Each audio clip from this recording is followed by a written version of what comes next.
ஓம் ஸ்ரீ விக்னேஸ்வராய நமः. ஸ்ரீ சரஸ்வத்யை நமः. ஸ்ரீ குருப்யோ நமः.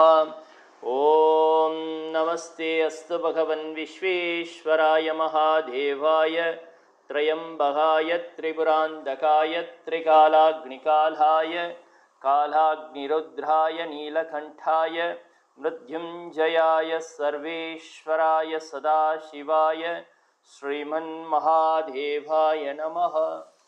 ஹரி ஓம். இன்று நாம்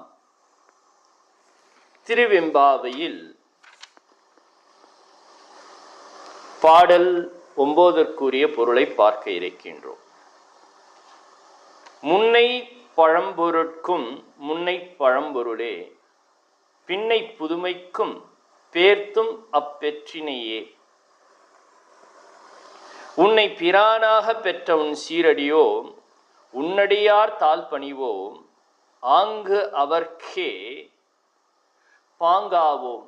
அன்னவரே என் கணவர் ஆவார், அவர் உகந்து சொன்ன பரிசே தொழும்பாய் பணி செய்வோம். இன்ன வகையே எமக்கு எங்கோன் நல்குதியேல், என்ன குறையும் ஏலோர் எம்பாவாய் என்பது இப்பாடல். இதில் முதல் 2 அடிகள் 8 அடிகள் கொண்டதாக இருக்கிறது. முதல் 2 அடிகள் இறைவனுடைய லட்சணம் சொல்லப்படுகிறது. அடுத்து இந்த திருவெம்பாவையில் 9வது பாடலிலே கன்னிப் பெண்களானவர்கள் நோன்பு இருப்பதற்கு உரிய காரணமான ஒன்றான அதை வேண்டுகின்றார்கள். அது என்ன என்று பார்க்கின்ற பொழுது, நல்ல கணவரை தாங்கள் பெற வேண்டும் என்பதற்காக தான் கன்னிப் பெண்கள் நோன்பு இருக்கின்றார்கள்.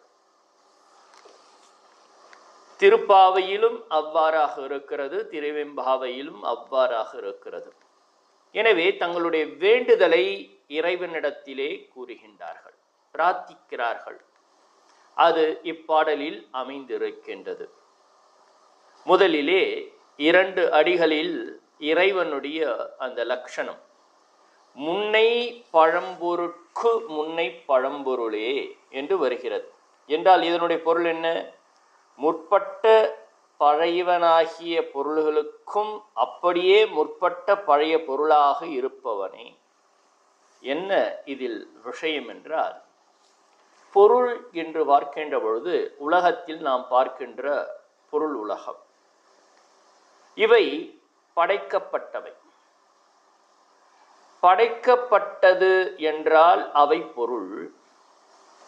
படைத்தவன் படைப்புக்கு முன்பு உள்ளவன் அல்லவா? உலகத்தை படைத்தவன் இறைவன். அந்த இறைவன் படைப்புக்கு முன் உள்ளவன்.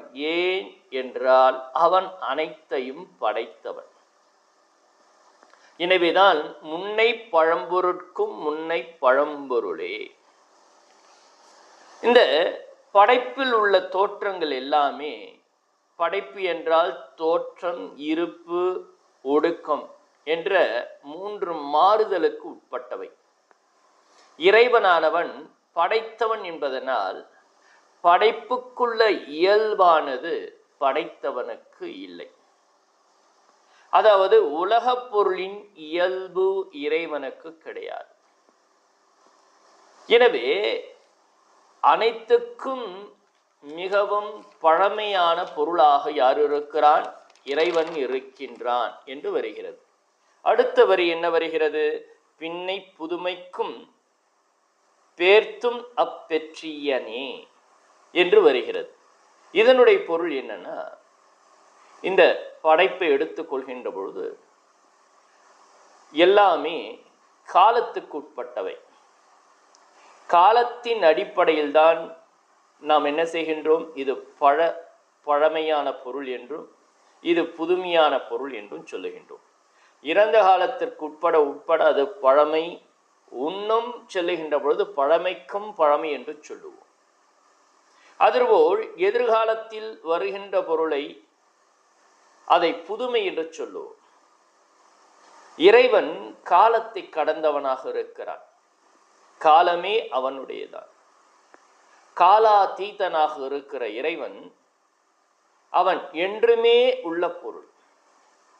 என்றும் உள்ள பொருளாக இருக்கிற அவன் என்ன செய்கின்றான்? உயிர் கூட்டங்கள் நம்ம எடுத்துக்கொண்டால் உயிர் என்பது உள்ள பொருள். ஆனால் அது பெற்ற உடல் என்பது இருக்கிறதே, அந்த உடலானது பழமையை அடையும் அல்லவா? பழமை அடைந்து முதுமை அடைந்து உடல் என்பது இறந்து மறுபடியும் உயிரானது புதிய உடலை பெறும். உயிர் வளர்ச்சி அடைகிறது. வளர்ச்சி என்பதற்கு புதுமை என்றால் வளர்ச்சி என்று பெயர். உயிர் புதுமை அடைகிறது என்றால் உயிர் என்றும் உள்ளதாக இருக்கிறது. ஆனால் அது உயிரானது புதிய வளர்ச்சியை பெற்றது என்று சொல்லுகின்ற பொழுது அது பெற்ற உடலை வைத்து, அந்த உடல் என்பது எவ்வாறாக அமைகிறதோ அந்த உடலுடைய அந்த தன்மையை பொறுத்து உயிரினுடைய வளர்ச்சி என்பது பேசப்படுகிறது. புல்லாகி பூண்டாய் புழுவாய் மரமாகி பல்வேறு மிருகமாய் என்று சிவபுராணத்திலே மாணிக்க வாசக பெருமான் கூறுவார். பலவிதமான வளர்ச்சி, ஓர் உயிர், ஈருயிர், மூன்று, மூவறிவு, நான்கறிவு, ஐந்தறிவு, அதை பொறுத்த ஐந்தறிவுடையதாக, அதற்கப்புறம் மனம் சிந்திக்கும் தன்மை வருகின்ற பொழுது 6 அறிவுடையதாக. ஆக உடல் என்பதை பொறுத்து உயிருக்கு வளர்ச்சி என்பது இருக்கிறது அல்லவா? அதுபோல் உடல் என்பது பழமை அடைகின்ற பொழுது உயிரானது கிழத்தன்மை பெற்றது என்று சொல்லுவோம். கிழவன் ஆகிவிட்டான் என்றால் என்ன அர்த்தம்? உயிர் கிழத்தன்மை பெறவில்லை, உயிர் கொண்ட உடல் கிழத்தன்மை பெற்றுவிட்டது, எனவே அவன் கிழவன் என்றும். உயிரானது புதிய உடலை எடுக்கின்ற பொழுது, குழந்தையாக இருக்கின்ற பொழுது பிறந்தவன் புதியவன் என்று சொல்லுகிறது. ஆக உயிர் என்றும் உள்ளதாக இருந்தாலும் அதனுடைய உடலை வைத்து நகர்ந்து வளர்ச்சி என்ற புதுமையை பெறுகிறது. இறைவன் என்றுமே உள்ள பொருளாக இருக்கிறதுனால, அவன் படைப்பவனாக இருப்பதனால எத்தனை புதுமையான படைப்பு என்பது ஏற்பட்டாலும் அத்தனையும் அவன் படைப்பதல்லவா? எனவே புதுமைக்கும் பின்னை புதுமைக்கும் பேர்த்தும் அப்பெற்றியனே என்றால் அப்பொருள் என்ன? பிற்பட்ட புதுமைக்கும் இனி வருகின்ற புதுமை பொருளுக்கும் அப்படியே பிற்பட்ட புது புதுமை என்று சொல்லுமாறு அத்தகைய பொருளுக்கு இவன் புதுமையாக இருக்கின்றான். அதாவது எந்த புதிய பொருளை நாம் கண்டாலும் அது அவன் படைப்பு, அவன் அதில் இருக்கின்றான் என்று ஒரு காரணம். உயிர் என்பது உடலை வைத்து புதுமை என்று கூறுகின்றோம். இறைவனானவன் என்றும் உள்ளவனாக இருக்கிறான், படைப்பவனாக இருக்கின்றான். புதிய படைப்பு என்பது இருந்தாலும் அதிலும் இறைவனானவன் என்னாகின்றான்? புதுமையாக தான் இருக்கின்றான். மேலும் நாம் உடலால் கிழத்தன்மை பெற்றாலும் இறைவன் உலக பொருள் இயல்புக்கு மாறாக இருக்கிற நித்திய பொருளாகிறதுனால அவன் என்றுமே இளமையோடு இருக்கிறான். அவன் இந்த பிரகிருதி சம்பந்தப்பட்ட சரீரம் அல்ல, அப்ராக்கிருத சரீரம். அது என்றும் இளமையாக புதுமையாக ஜொலிக்கிறது. ஆனால் மானிட உடல் என்பது எப்படியாப்பட்டதா? மானிட உடல் என்று சொல்லக்கூடாது. உயிரின் உடல் எப்படியாப்பட்டது என்றால் அது புதுமை முதுமை என்ற தன்மையை உடையதாக இருக்கிறதுனால, அதோடு உயிர் இருக்கிறதுனால, சார்ந்த வண்ணம் இருக்கிறதுனால உயிர் கிழத்தன்மையும் குழந்தைத்தன்மையும் மருவி பெறுகிறது, பழமை புதுமைக்கு உட்படுகிறது. ஆனால் இறைவன் பழமைக்கும் பழமையாக புதுமைக்கும் புதுமையாக இருக்கிறானா? என்றும் உள்ள பொருளாக இருக்கிறான். ஒன்று, அவனே படைப்பை செய்கின்ற படைத்தவனாக இருக்கிறான். 3, படைப்புக்கு உட்பட்ட இயல்பு என்பது இறைவனுக்கு இல்லை. ஆக நித்தியமாக என்றும் உள்ளவன் என்ற காரணத்தினால் அவன் புதுமைக்கெல்லாம் புதுமையாகவும் அவன் இருந்து கொண்டிருக்கின்றான் என்று இந்த இலக்கணம் கூறுகிறது. இது இறைவனுடைய இலக்கணத்தை பேசிய பிறகு 9வது பாடல் கன்னியர்களின் பிரார்த்தனை என்ன? நல்ல கணவனை தாங்கள் பெற வேண்டும். ஆனால் இவர்களுடைய நிலை என்ன என்று பார்க்கின்ற பொழுது, உன்னை பிரானாக பெற்ற, உன்னை தலைவனாக, பிரானாக என்றால் தலைவனாக பெற்ற யார்? இந்த கன்னியர்கள், இந்த பெண் பிள்ளைகள். யாரை தலைவனாக பெற்றவர்கள்? நாயகனாக இறைவனை தலைவனாக பெற்றவர்கள். உன் சீர் அடியோ, உன்னுடைய அடித்தொண்டை புரிதலில் சீர்மை பெற்றிருக்கும் அடியவர்கள் தாங்கள். இதை தெளிவாக உணர்ந்திருக்கிறார்கள். தங்கள் நிலை என்ன என்றால், இறைவனை தலைவனாகவும் அவன் திருவடி தொண்டர்களாகவும் இருக்கின்றவர்கள். இது அவர்களுடைய நிலை. இதை இங்கு சொன்ன பிறகு என்ன வர வேண்டும்? தங்கள் நிலை என்ன என்று தெரிந்தாயிற்று. தாங்கள் அடைய வேண்டிய நிலை என்ன? முழுமை என்பது வாழ்க்கையில் பெற வேண்டும். ஆக பெண்களாகிய தாங்கள் முன்னேறி முழுமைத்தன்மை பெற வேண்டும் என்றால், வாழ்க்கை முழுமை என்பது அடைய வேண்டும் என்றால், இன்றியமையாத தேவை ஒன்று உண்டு. அது என்ன? கணவன். எனவே கணவன் எவ்வாறாக இருக்க வேண்டும் என்றால் என்ன? இங்கு என்ன வர வேண்டும்? தாங்கள் யார் என்று தெரிந்து தாங்கள் என்ன தன்மை அடைய வேண்டும் என்ற தெளிவு இருக்கணும். தன்னிலை, தான் அடைய வேண்டிய குறிக்கோளுடைய நிலை என்ன என்று தெரிந்திருத்தல் வேண்டும். தெரிந்த பிறகு அதில் முழுமையை பெற வேண்டும் என்றால் என்ன செய்ய வேண்டும்? இதனால் இவன் முடிக்கும் என்று ஆய்ந்து அதனை அவன் கண் விடல் என்று குறள் சொல்லுகிறது. 517வது குறள். இதனுடைய பொருள் என்ன? ஒருவருடைய திறன் என்ன என்று தெரிந்து அந்த திறன் உள்ளவனால் இந்த செயல் செய்து முடிக்கப்படும் என்று தெரிந்த பிறகு அந்த திறன் உடையனிடத்தில் தான் அந்த செயலை கொடுத்தல் வேண்டும். எல்லாவற்றையும் நம்மால் செய்தல் என்பது முடியாது. தாங்களோ இறைவனுடைய அடியார்கள். வாழ்க்கை என்பது முழுமை என்பது பெற வேண்டும் என்றால் கணவன் என்பவன் தேவை. அந்த கணவனானவன் என்னவாக இருக்க வேண்டும்? எப்படி இருக்க வேண்டும்?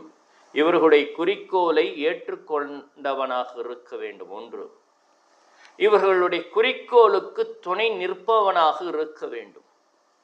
அதாவது இந்த பெண் பிள்ளைகளான சிவன் அடியார்களாகி இந்த பெண் பிள்ளைகளான இவர்களுடைய குறிக்கோள் என்ன என்று புரிந்து ஏற்றுக்கொண்டு அவர்கள் அக்குறிக்கோளில் நடைபயண துணையாக நிற்க வேண்டும். அவர்தான் கணவனாக இருக்க வேண்டும் அல்லவா? சரி, அந்த தன்மை உள்ள கணவனை தாங்களே தேர்ந்தெடுத்து கொள்ள முடியுமா? மிக கடினம். ஏனென்றால் புறத்தோற்றத்தை மட்டும் வைத்து ஒருவரை எடை போட்டு விடக்கூடாது.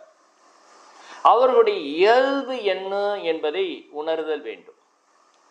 புற தோற்றம், புற செயல் என்பது அது ஒரு விதமாகவும், ஒரு மனிதனுடைய உள் இயல்பு என்பது மற்றொரு விதமாகவும் இருக்கும் அல்லவா? நாம் வாழ்க்கையில் ஏமாந்து போவதற்கு என்ன காரணம்? ஒரு மனிதனுடைய உள்ள இயல்பு என்ன என்று தெரிந்து கொள்ளாமல் அவர்களுடைய புற தோற்றத்தையும் புற செயல்களையும் வைத்து அவர்கள் இயல்பு உடையவர்கள் என்று நாம் நம்புகின்றோம். அந்த நம்பி ஏமாந்தவர்கள் தான் வாழ்க்கையில் அதிகமாக உள்ளார்கள். உள் ஒன்று வைத்து புறம் ஒன்று பேசி திரியும் வஞ்சகரதம் உறவு கலவாமை வேண்டும் என்று வள்ளுவப் பெருந்தகை கூறுவார். எனவே இங்கு உள் இயல்பு என்ன என்று தெரிந்து கொள்ள வேண்டும் என்றால் நம்மால் முடியுமா? முடியாது. எனவேதான் இங்கு பிரார்த்திக்கிறார்கள். என்ன? இன்ன வகையே எமக்கு எம்கோன் நல்குதியே, எங்கள் அரசே எம்கோன் எங்கள் கோன் என்றால் அரசு, எங்கள் அரசே, இந்த வகையாக நீ எங்களுக்கு நல்குதியே அருள் புரிந்தல் வேண்டும். இங்கு பிரார்த்தனை என்பது வருகிறது. ஆக கணவன் என்னவாக இருக்க வேண்டும் என்றால், உன் அடியார் தாழ் பணிவோம், உன் அடியவர்கள் திருவடிகளை பணிந்து வருவோம், ஆங்கு அவர்க்கே பாங்கு ஆவோம். இங்க பாங்கு என்றால் தோழ்மை. ஆங்கு அவர்க்கே பாங்கு ஆவோம், அதாவது அடியார்களுக்கு அடியாராக இருப்போம். 1. 2, அடியார்களுக்கு தோழ்மை பூண்டிருப்போம், அதான் பாங்கு ஆவோம். இதில் என்ன பொருள் வருகிறது? நாங்கள் உன் அடியார்களுடைய தோழ்மையாக இருப்போம், அடியார்களும் எங்களுக்கு தோழ்மையாக இருப்பார்கள். ஒருவருக்கு ஒருவர் பரஸ்பரம் என்ன செய்ய வேண்டும்? உதவுதல் வேண்டும். பரஸ்பரம் பாவயந்தக ஸ்ரேய பரம் அவாப்ஸ்யதே. கீதை 3ஆம் அத்தியாயத்தில் பிரம்மாஜி சொல்வார் மானிடர்களை பார்த்து, தேவர்களுக்கு நீங்கள் உதவி, தேவர்கள் உங்களுக்கு உதவி. பரஸ்பரம் பாவயந்தக ஸ்ரேய பரம் அவாப்ஸ்யத. இங்கு அடியவர்களுக்கு இவர்கள் தோழ்மை உடையவர்களாக, இவர்களுடைய குறிக்கோளுக்கு அவர்கள் தோழ்மை உடையவர்களாக இருத்தல் வேண்டும். அதுதான் ஆங்கு அவருக்கு பாங்கு ஆவோம். அன்னவரே என் கணவர் ஆவார். அந்த அடியவர்களில் ஒருவரே எங்களுக்கு கணவராக வாய்க்க வேண்டும், ஒவ்வொருவருக்கும். என கன்னி ஸ்திரீகள் இங்கு அதிகம். எனவே அந்த அடியவர்களே எங்கள் ஒவ்வொருவருக்கும் கணவர் வாய்க்க வேண்டும், கணவராக வாய்க்க வேண்டும். அன்னவரே எம் கணவர் ஆவார். அடுத்து என்ன சொல்ல வருகின்றார் என்று பார்க்கின்ற பொழுது, அவர் உகந்து சொன்ன பரிசே தொழும்பாய் பணி செய்வோம். அவர் உகந்து என்றால் விரும்பி, சொன்ன பரிசே சொல்கின்றபடியே, தொழும்பாய் நாங்களும் அவர் எதை விரும்பி சொன்னாரோ அதை விருப்பத்தோடு கொண்டு அவருக்கு அடிமை பணி செய்ய விரும்புகின்றோம். என்ன பொருள் இதில்? கணவர் இறைவா உன் அடியவராக இருக்க வேண்டும், அந்த அடியவருக்கு நாங்கள் தோழ்மை உள்ளவர்களாக இருப்போம், அவர்களும் எங்களுக்கு தோழ்மை உள்ளவராக இருத்தல் வேண்டும், அவர் எங்கள் கணவராக இருக்க வேண்டும். அவர் உகந்து என்ன சொல்லுகிறாரோ அவர் உகந்ததை நாங்களும் விரும்பி அவர் சொன்னபடியே நாங்கள் பணி செய்வோம்.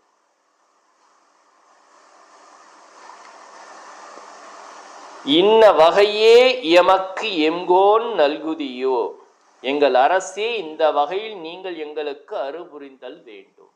இதுதான் இந்த 9வது பாடல்ல இருக்கிற மிக முக்கியமான கருத்து. பொதுநலம், சிறப்பு நலம், தன்னலம். ஆக இங்க தன்னலம் என்பது பொதுநலம், மழை பெய்தல் வேண்டும். தன்னலம் என்றால் தாங்கள் குறிக்கோளாக கொண்டிருக்கிறது எது? இறைவன் திருவடியை அடைதல். அதற்கு உகந்ததாக கணவன் இருத்தல் வேண்டும். உலக வாழ்க்கையில் வாழ்கின்ற பொழுது ஒரு மாட்டு வண்டி அது பயணம் செய்கின்ற பொழுது 2 மாடுகள் நுகத்தடியில் கட்டப்பட்டிருக்கும். ஒன்று ஒரு பக்கம், மற்றொன்று இன்னொரு பக்கம் போனோம் என்றால் பயணம் என்பது நடைபெறாது.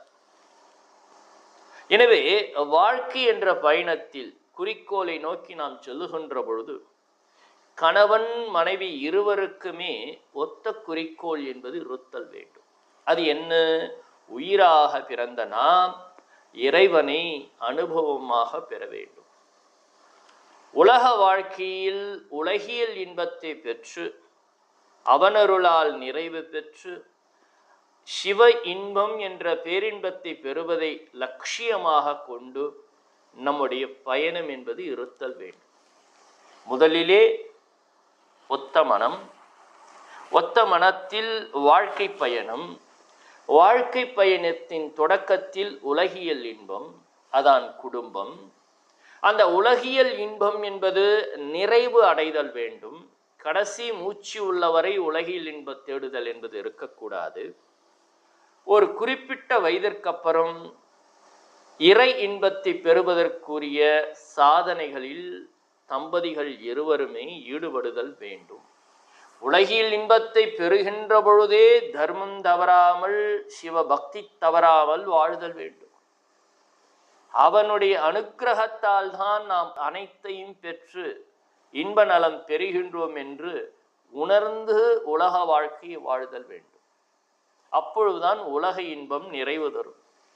அந்த நிறைவு பெற்ற பிறகு பேரின்ப சொரூபமாக இருக்கின்ற சிவபோகத்தை பெறுவ தம்பதிகள் இருவருமே என்ன செய்ய வேண்டும்? ஒத்த மனத்தோடு இருத்தல் வேண்டும். எனவே வாழ்க்கையின் தொடக்கம் கன்னி பெண்களுக்கு. அந்த வாழ்க்கை தொடங்குகின்ற பொழுது அவர்கள் என்னவாக இருத்தல் வேண்டும் என்றால், அவர்களும் அடியவர்களாக இறைவன் திருவடியை தொழுபவர்களாக இருத்தல் வேண்டும்.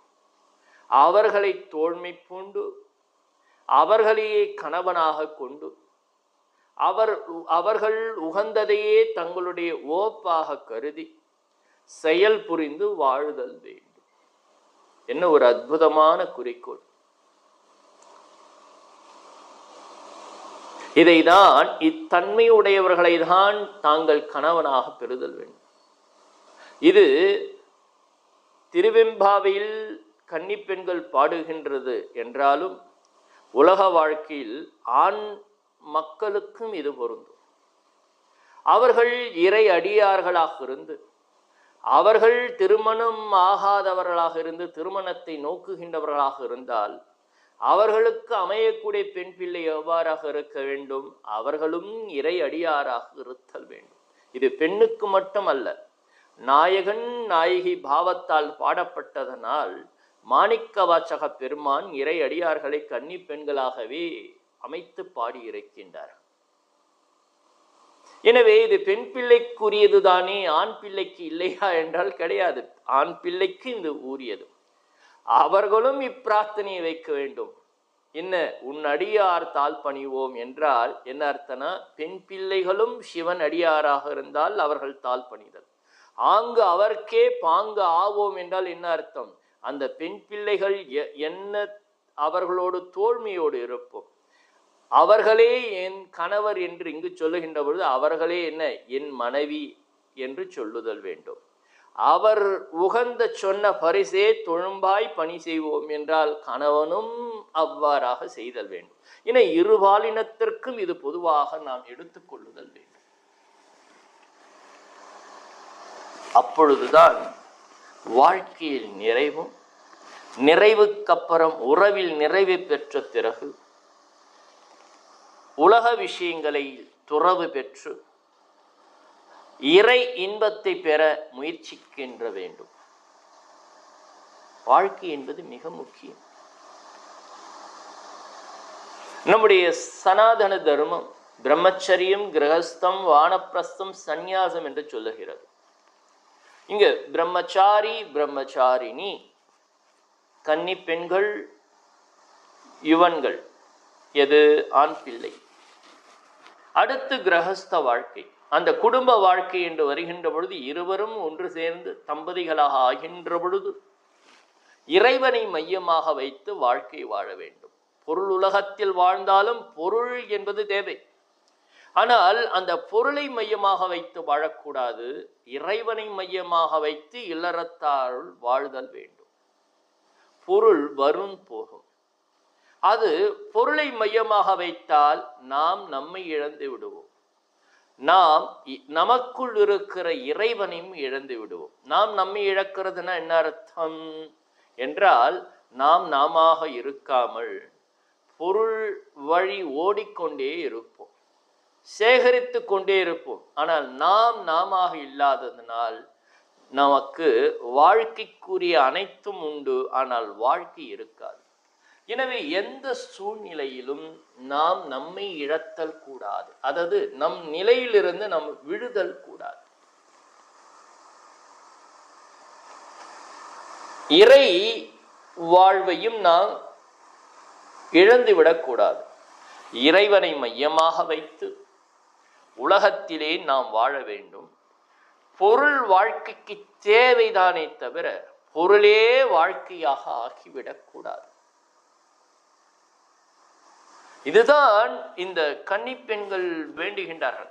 உன் அடியார் தாழ் பணிவோம், அங்கு அவருக்கு பாங்காவோம், அன்னவரையும் கணவர் ஆவார், அவர் உகந்து சொன்ன பரிசே தொழும்பாய் பணி செய்வோம். என்ன ஒரு கருத்து இது! வாழ்க்கையில் நம்முடைய அந்த தோழ்மையை, கணவனை தேர்ந்தெடுக்கின்ற பொழுது, அல்லது மனைவியை அல்லது தோழியை தேர்ந்தெடுக்கின்ற பொழுது, இங்க மனைவிதான் தோழி, கணவன்தான் தோழன். ஆக தோழ்மை என்பது அவர்களுக்குள்ள இருக்கணுமா? தோழ்மை என்றால் என்ன? ஒருவரை ஒருவரை புரிந்து வாழ்கின்ற ஒன்றுதானே தோழ்மை, தோழன். அவர்கள் இருவருமே யாரை மையமாக கொண்டவர்களாக இருக்க வேண்டும்? இறைவனை மையமாக கொண்டவர்களாக இருக்க வேண்டும். அதுதான் இங்கு சொல்ல, உன் சீரடியோ, உன்னை பிரானாக பெற்று உன் சீரடியோ, உன்னுடைய அடியார்களாக நாங்கள் இருக்கின்றோம். எங்களுக்கு யார் கணவனாக இருக்க வேண்டும்? அவர்களும் உன் அடியாராக இருத்தல் வேண்டும். ஆக இருவருக்கும் யார் மையம்? இறைவனை மையமாக வைத்து வாழ்தல் மிக முக்கியம். நம்முடைய வாழ்க்கையில் நம்மோடு வாழ்பவர்கள், வந்து போகக்கூடியவர்கள் ஒரு பக்கம், அன்றாட வாழ்க்கையில் நம்முடைய மூச்சுள்ளவரை நம்மோடு வாழக்கூடியவர்கள் மற்றொருவர். நம் மூச்சுள்ளவரை நம்மோடு வாழக்கூடியவர்களை உறவு என்று சொல்லுவோம். அந்த உறவுகளும் வந்து போகின்ற உறவு உண்டு, இல்லத்தில் நம்மோடு வாழ்கின்ற உறவு உண்டு. அது யார்? கணவன் மனைவி.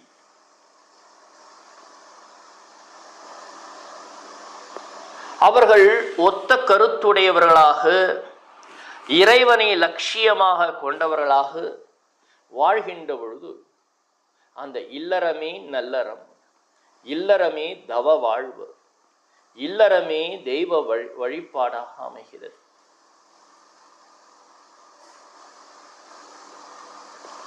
கணவன் மனைவி இருவருமே புறம்போக்குடையவர்களாக, புறம்போக்கு என்றால் வெளிநோக்கு உடையவர்களாக இருந்தால் அது வேற விஷயம். ஆனால் ஒருவர் அகநோக்குடையவராக, இறைநாட்டமுடையவராக, மற்றொருவர் புறம்போக்குடையவராக இருந்தால் என்ன ஆகும்?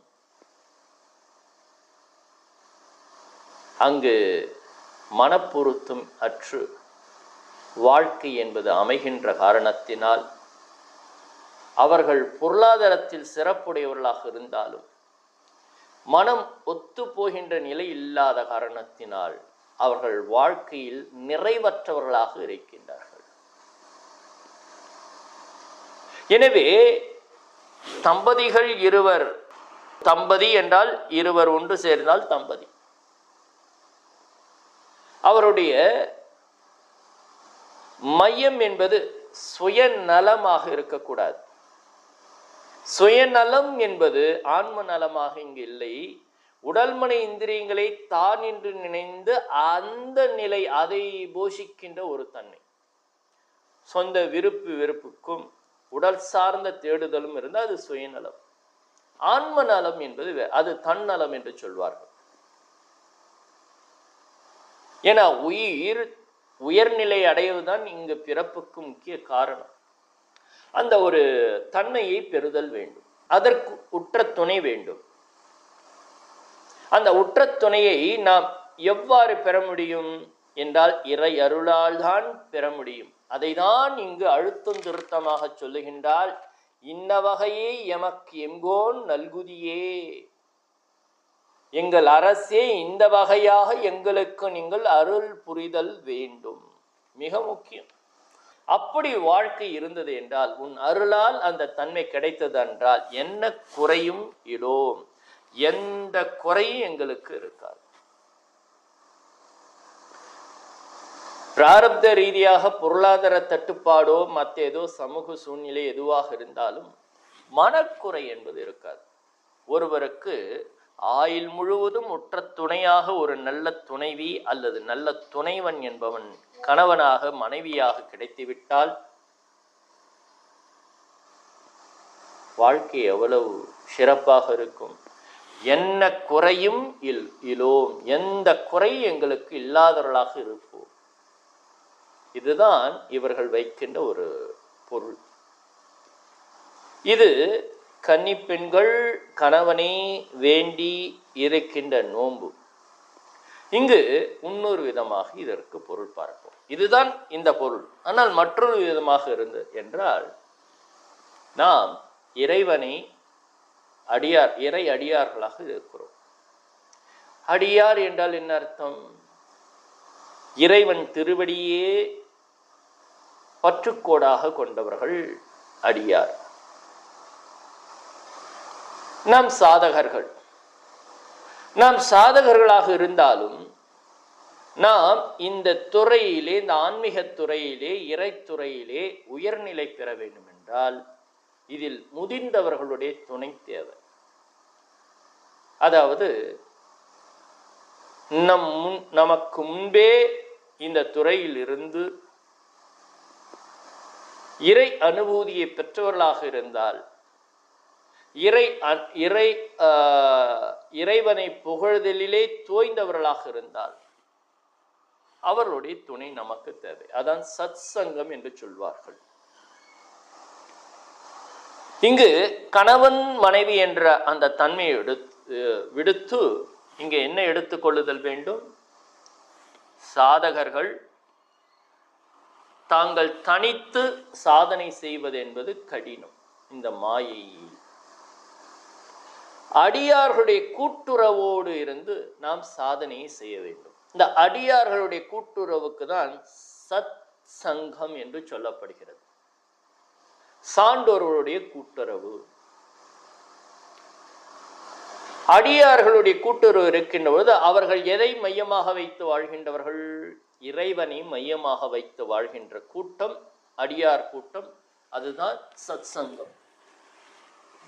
நாம் நம்முடைய வாசனையின் காரணமாக அல்லது நம்முடைய தனிப்பட்ட பிராரப்த வினையின் காரணமாக ஆன்மீகத் துறையில் வழுக்கி விழ நேர்ந்தாலும் நம்மை கை தூக்கி மறுபடியும் இந்த துறையில் நிலை பெறச் செய்ய வைக்க நமக்கு சத் சங்கம் மிக முக்கியம். சான்றோர் கூட்டுறவு என்பது இருந்தது என்றால் மன தூய்மை தன்னால் அமையும். சத் சங்கத்வே நிசங்கத்துவம். பஜகோவிந்தத்தில் ஆதிசங்கராச்சாரியர் சொல்லுவார். சான்றோர்களுடைய கூட்டுறவு இருந்தது என்றால் நிசங்கம், லோகப்பற்று என்பது நீங்கும். ஆக உலக பொருளோடு வாழலாம், ஆனால் அந்த உலக பொருளிடத்தில் நமக்கு பற்று என்பது இருந்து விடக்கூடாது. பற்று என்ன செய்யும் என்றால், இது இல்லை என்றால் நான் இல்லை, இது இல்லை என்றால் எனக்கு வாழ்க்கை இல்லை என்ற ஒரு மன வரையுறையை, ஒரு மயக்கத்தை நமக்கு தரக்கூடியது பற்று. இந்த பொருள் பற்றானது நமக்கு இந்த மயக்கத்தை தரும். நிசங்கம் என்றால் அந்த பற்று இல்லாமல் லோகத்தில் வாழக்கூடிய தன்மையை தருமா சத் சங்கம். இதை இன்னொரு விதமா சொன்னா, தண்ணியில கப்பல் போகலாம், கப்பல்ல தண்ணி வந்துடக்கூடாது அப்படின்னு சொல்லுவார்.